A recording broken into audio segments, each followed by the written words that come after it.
आज का प्रेरक प्रसंग, संयम और साहस।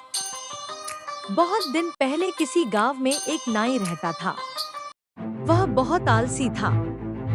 सारा दिन वह आईने के सामने बैठा टूटे कंघे से बाल संवारते हुए गवा देता। उसकी बूढ़ी माँ उसके आलसीपन के लिए दिन रात फटकारती थी, लेकिन उसके कानों पर जूं भी नहीं रेंगती थी। आखिरकार एक दिन माँ ने गुस्से में उसकी पिटाई कर दी। जवान बेटे ने खुद को बहुत अपमानित महसूस किया और घर छोड़कर चला गया। उसने कसम खाई कि जब तक कुछ धन जमा नहीं कर लेगा, वह घर नहीं लौटेगा। चलते चलते वह जंगल पहुंचा। उसे कोई काम तो आता नहीं था, इसलिए अब वो भगवान को मनाने बैठ गया। अभी वह प्रार्थना के लिए बैठता, उससे पहले ही उसका एक ब्रह्मराक्षस से सामना हो गया। ब्रह्मराक्षस नाई को देखकर खुश हुआ और खुशी मनाने के लिए नाचने लगा। यह देख नाई के होश उड़ गए, पर अपने डर को जाहिर नहीं होने दिया। उसने साहस बटोरा और राक्षस के साथ नाचने लगा। कुछ देर बाद उसने राक्षस से पूछा, तुम क्यों नाच रहे हो? तुम्हें किस बात की खुशी है? राक्षस हंसते हुए बोला, मैं तुम्हारे सवाल का इंतजार कर रहा था। तुम तो निरे उल्लू हो, तुम समझ नहीं पाओगे।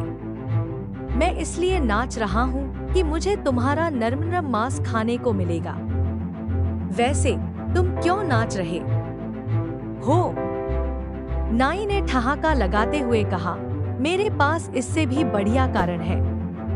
हमारा राजकुमार सख्त बीमार है। चिकित्सकों ने उसे 101 ब्रह्मराक्षसों के हृदय का रक्त पीने का उपचार बताया है। महाराज ने मुनादी करवाई है, जो कोई यह दवा लाकर देगा, उसे वे अपना आधा राज्य देंगे और राजकुमारी का विवाह भी उससे कर देंगे। मैंने 100 ब्रह्मराक्षस तो पकड़ लिए हैं। अब तुम भी मेरी गिरफ्त में हो। यह कहते हुए उसने जेब से छोटा आईना उसकी आंखों के सामने किया। आतंकित राक्षस ने आईने में अपनी शक्ल देखी। चांदनी रात में उसे अपना प्रतिबिंब साफ नजर आया। उसे लगा कि वह वाकई उसकी मुट्ठी में है। थर-थर कांपते हुए उसने नाई से विनती की कि उसे छोड़ दे, पर नाई राजी नहीं हुआ। तब राक्षस ने उसे 7 रियासतों के खजाने के बराबर धन देने का लालच दिया। पर इस भेंट में नाई ने दिलचस्पी न लेने का नाटक करते हुए कहा, पर जिस धन का तुम वादा कर रहे हो वह है कहाँ, और इतनी रात में उस धन को और मुझे घर कौन पहुँचाएगा? राक्षस ने कहा, खजाना तुम्हारे पीछे वाले पेड़ के नीचे गड़ा है। पहले तुम इसे अपनी आंखों से देख लो, फिर मैं तुम्हें और इस खजाने को पलक झपकाते ही तुम्हारे घर पहुंचा दूंगा। राक्षसों की शक्तियां तुमसे क्या छुपी है? कहने के साथ ही उसने पेड़ को जड़ समेत उखाड़ दिया और हीरे मोतियों से भरे सोने के 7 कलश बाहर निकाले। खजाने की चमक से नाई की आंखें चौंधियां गई, पर अपनी भावनाओं को छुपाते हुए उसने रौब से उसे आदेश कि वह उसे और खजाने को उसके घर पहुंचा दे।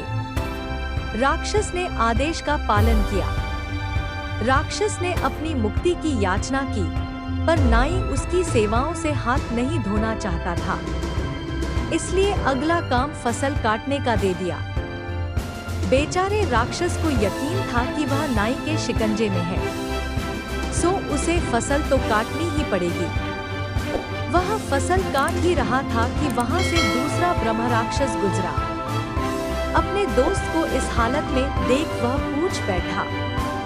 ब्रह्मराक्षस ने उसे आप बीती बताई और कहा कि इसके अलावा कोई चारा नहीं है। दूसरे ने हंसते हुए कहा, पागल हो गए हो। राक्षस आदमी से कहीं शक्तिशाली और श्रेष्ठ होते हैं। तुम उस आदमी का घर मुझे दिखा सकते हो? हाँ, दिखा दूंगा, पर दूर से। धान की कटाई पूरी किए बिना उसके पास जाने की मेरी हिम्मत नहीं है। यह कहकर उसने उसे नाई का घर दूर से दिखा दिया। वहीं अपनी कामयाबी के लिए नाई ने भोज का आयोजन किया और एक बड़ी मछली भी लेकर आया। लेकिन एक बिल्ली टूटी खिड़की से रसोई में आकर ज्यादा मछली खा गई। गुस्से में नाई की बीवी बिल्ली को मारने के लिए झपटी, पर बिल्ली भाग गई। उसने सोचा बिल्ली इसी रास्ते से वापस आएगी, सो वह मछली काटने की छुरी थामे खिड़की के पास खड़ी हो गई।